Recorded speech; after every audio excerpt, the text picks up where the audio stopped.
نیت کے حق میں حسن نیت، قلت طمع اور کثرت درا اختیار کرنے سے عدل و انصاف سے بے نیاز ہو جا۔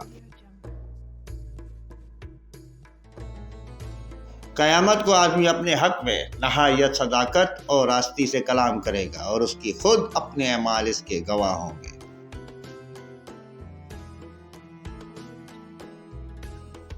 کم سے کم تم پر اللہ کا یہ حق ضروری ہے کہ اس کی نافرمانیوں پر اس کی نعمتوں سے مدد نہ لو۔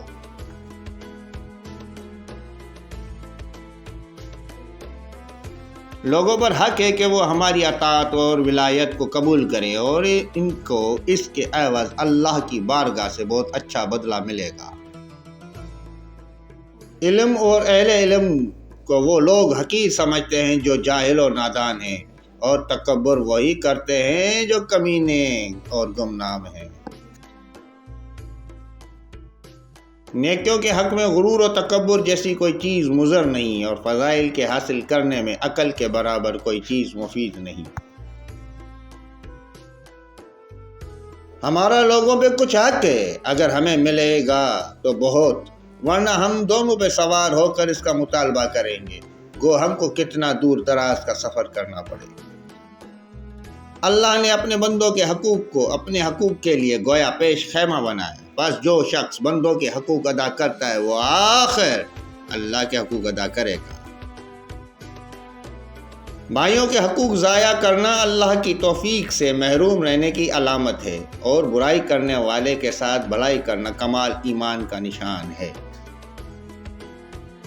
رعیت کے حقوق کی نگہداشت کے لیے ہوشیار اور بیدار رہنا، ان کے قصوروں سے درگزر کرنا فضیلت اور بزرگی کی دلیل ہے۔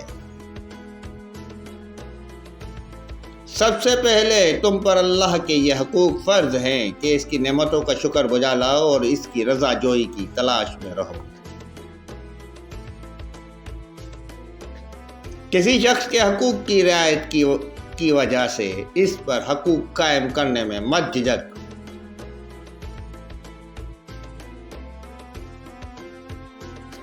منم کے کم ترین حقوق واجبہ میں سے یہ بات ہے کہ اس کی نعمت کے ساتھ اس کی نافرمانی نہ کی جائے۔ جو شخص کسی برے کام کو حقیر سمجھتا ہے وہ مذمت حاصل کرتا ہے۔